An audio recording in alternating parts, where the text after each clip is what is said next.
프로젝트 성경이 읽어지네. 이 시간 생터 성경사역원 성경이 읽어지네 전문 강사이신 하만 우리교회 배명옥 사모와 함께합니다. 성경이 읽어지네 주님 나라 임하네. 안녕하세요. 우리는 열왕기 상하의 꼬리 부문, 즉 망하는 역사를 계속 공부하고 있습니다.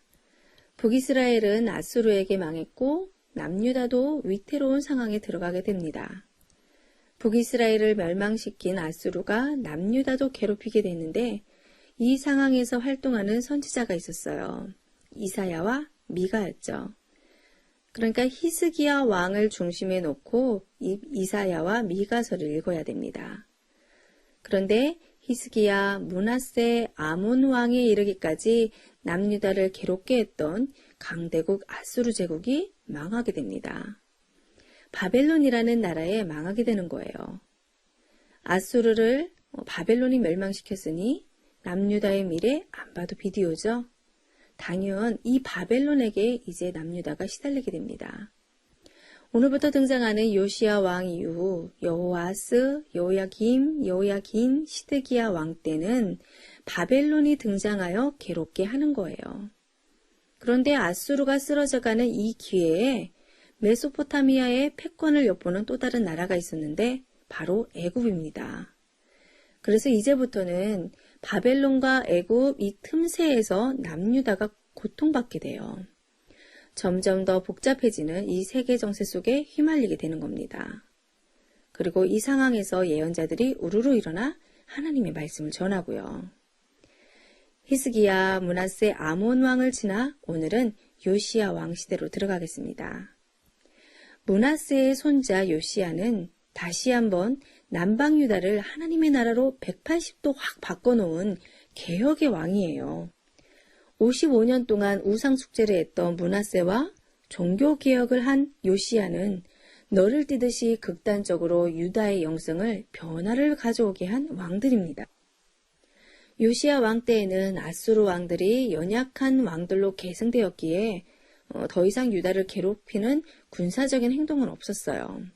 그러나 곧 바벨론이 세계의 주역을 이어받아 신바벨론 시대가 다가오고 있었지만 아무튼 요시야가 유다를 통치하는 30년 동안 유다는 역사상 가장 행복한 시기였습니다.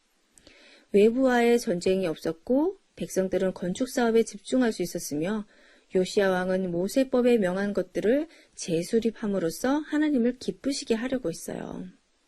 아버지 아몬 왕 때는 므낫세에 이어 우상 숭배가 만연했었는데도 불구하고 요시야가 여호와의 신앙으로 다윗의 길로 돌아선 것을 보면 분명 그의 아버지 영향을 상쇄시키는 하나님을 경외하는 충고자가 있었을 것입니다.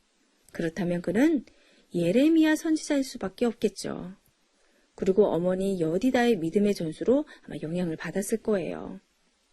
요시야 왕은 8살의 왕이 되어 20살 때 므낫세와 아몬 왕이 들여온 이 우상 제물들을 제거함으로 예루살렘과 유다를 정결케 했습니다.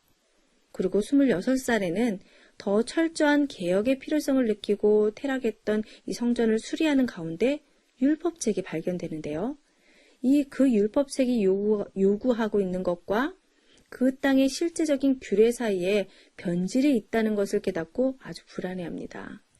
이 율법책을 대부분 신명기일 것으로 예측하는데요. 이 멸망이 자기 시대에 일어나면 어떻게 하나 근심하며 여선지자 훌다의 영적인 지도를 받습니다. 그리하여 요시야는 이 율법들을 백성들에게 읽어주게 하고 개혁에 대한 명령을 내립니다.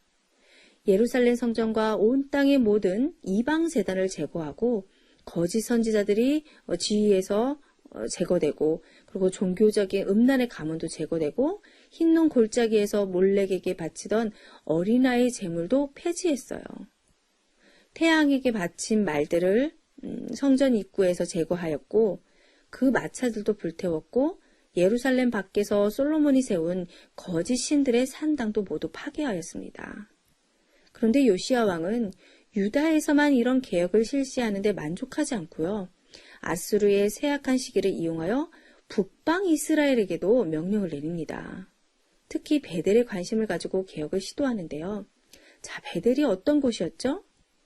베델은 여로보암이 왕이 되고 나서 백성들이 예루살렘 성전에 가지 못하도록 금송아지를 만들어 산당을 만들어 놓았던 곳이잖아요.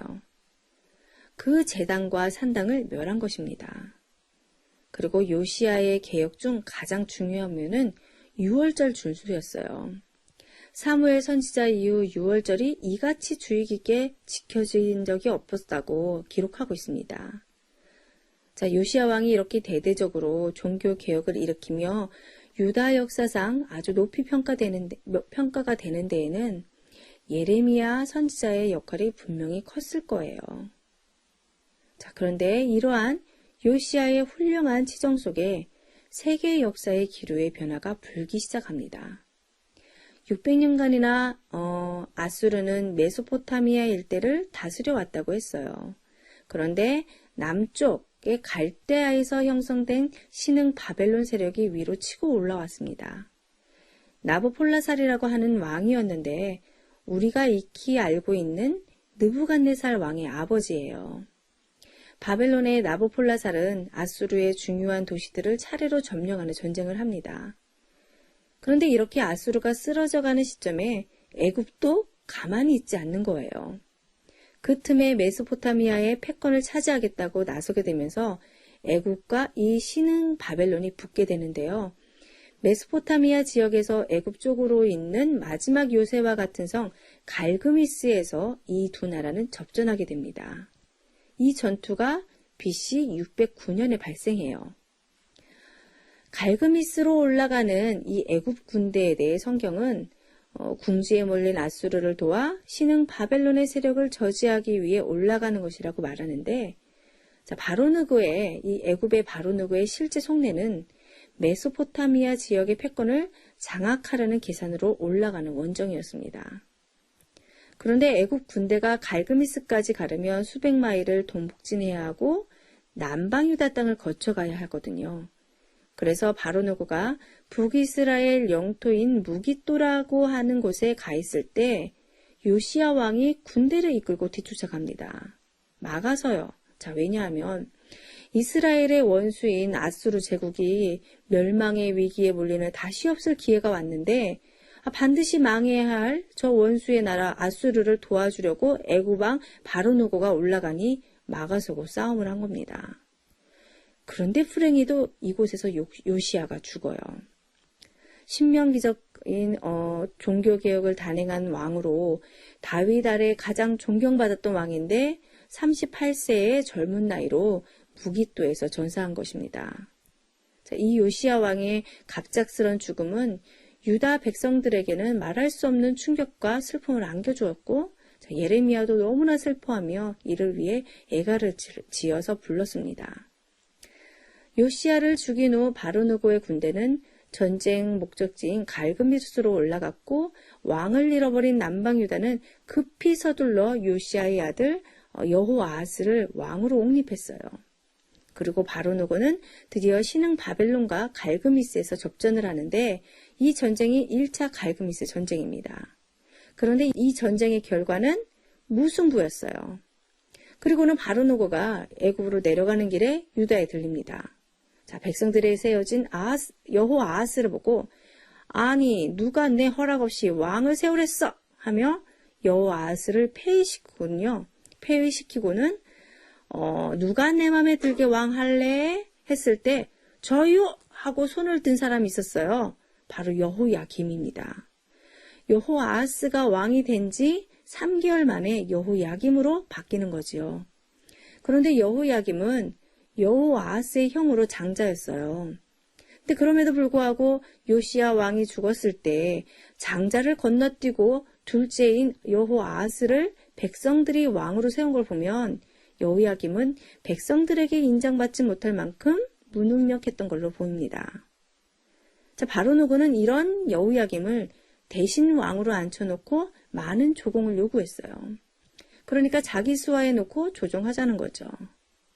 자, 이때부터 유다의 여호야김 왕은 애굽에게 조공을 바치며 애굽의 지배하에 들어가게 됩니다. 그리고 이러한 상황에서 예언자들이 나타나는데 나훔, 스바냐, 예레미야입니다. 앞으로도 예언자들이 계속해서 일어날 것인데요. 자, 이스라엘이나 유다 역사상 이처럼 예언자들이 집중된 때가 없었어요. 자, 이것은 하나님께서 유다에게 임박한 심판에 대해 마지막으로 집중적인 경고를 하는 것이 틀림없습니다. 자, 여기서 발생한 예언서들은 유다 말기의 역사, 즉 멸망까지의 스토리를 다 공부한 뒤에 한꺼번에 정리해 드릴게요. 자, 어쨌든 요시야 왕 때 나훔, 스바냐, 예레미야가 활동하고 있다는 것을 염두에 두고 다음 시간에 여호야김이 왕이 된 이후의 스토리를 공부하겠습니다.